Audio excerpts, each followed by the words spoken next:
Facebook আমার প্রতিটা page suspend করে দিয়েছে। মিলিয়নের পেজগুলো এইভাবে চলে যাওয়াটা আমি কিছুতেই মেনে নিতে পারছি না। রচনা এত ছোট বয়সে যে এত কষ্ট করে ভিডিওর পিছনে, সেটা বলে বোঝানো যাবে না। আমি কার কি ক্ষতি করে দিয়েছি, কোথায় পোস্ট করব, আমার তো পেজই নেই। নমস্কার, আমি রচনা। তোমরা সবাই কেমন আছো? আমিও ভালো আছি। প্রায় 10-12 দিন ধরে আমি ফেসবুকে কোনো রকম ভিডিও পোস্ট করছি না। তার জন্য তোমরা অনেকেই জিজ্ঞেস করেছো যে কি হয়েছে, কেন ভিডিও আসছে না। আসলে আমার সবকটা পেজ এক এক করে সাসপেন্ড হয়ে গেছে। আমি রচনা পেজে 1.2 মিলিয়ন ফলোয়ার, আর রচনাস মাদার পেজে 5,25,000 ফলোয়ার হয়ে গেছে। পেজগুলোকে এত বড় করতে প্রায় 3-4 বছর লেগে গেছে, আর হঠাৎ করে এক মুহূর্তের মধ্যে পেজগুলো এইভাবে বন্ধ হয়ে গেল। আমার প্রচুর ফেক পেজ আছে, অথচ আমি নিজে রিয়েল, আমি নিজের ভিডিও পোস্ট করছি, সেখানে কপিরাইট স্ট্রাইক আসছে। আমাকে ফেক প্রুফ করে দেওয়া হয়েছে ফেসবুকের কাছে। তার জন্য ফেসবুক আমার প্রতিটা পেজ সাসপেন্ড করে দিয়েছে। তো এই জিনিসটা আমার সাথে প্রায় 1 মাস ধরে হচ্ছে। প্রথমে আমার পার্সোনাল একটা প্রোফাইল ছিল, যেখানে আমি না কোনো ভিডিও পোস্ট করি, না কোনো ফটো পোস্ট করি, কিছুই না, কোনো কারণ ছাড়া সেটা সাসপেন্ড হয়ে যায়। তো সেটা আমার কিছু মনে হয়নি, কারণ ওটা আমার খুব একটা ইম্পর্টেন্ট ছিল না।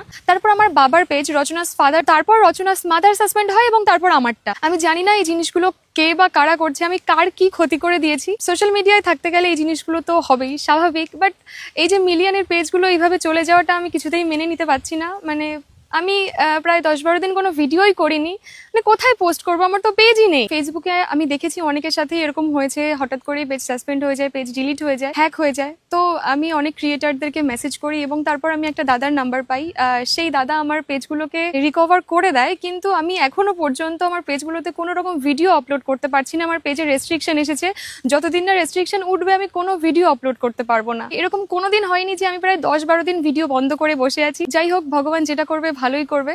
এখন আমি একটা নতুন পেজ ক্রিয়েট করেছি ফেসবুকে, আমি রচনা 2.0। আমি জানি তোমরা আমাকে ভালোবাসো, তোমরা আমাকে সাপোর্ট করবে। তো যতদিন না আমি আমার রিয়েল পেজগুলো ফিরে পাচ্ছি, ততদিন তোমরা আমার এই পেজেই সমস্ত ভিডিও দেখতে পাবে। তো ফলো করে দিও আর পাশে থেকো, এটুকুই বলবো। আর তো কিছু বলার নেই আমার। তোমরা যদি পাশে থাকো, আবার সবকিছু ঠিক হয়ে যাবে। আর তাছাড়া এগুলো তো লাইফের একটা পার্ট, বাধা তো আসবেই জীবনে, তাই বলে তো আর থেমে থাকা যাবে না। তো মা, বলো তোমার কেমন লাগছে এই যে আমাদের পেজগুলো সব সাসপেন্ড হয়ে যাচ্ছে? কেমন আর লাগবে, খুবই তো খারাপ লাগছে যে প্রত্যেকদিন একটা তাড়া থাকে যে রান্না করব, রেসিপিগুলো তোমাদের সঙ্গে শেয়ার করব। তোমরা মা তো প্রত্যেকটা মিনিটে মিনিটে স্ক্রল করে দেখে যে কত ভিউজ হয়েছে, কে কি কমেন্ট করেছে। তোমরা এত ভালো ভালো কমেন্ট করো, তাতে আমরা অনেক ইন্সপায়ার হয়ে যাই যে আমাদের আরো ভালো করে করতে হবে ভিডিও।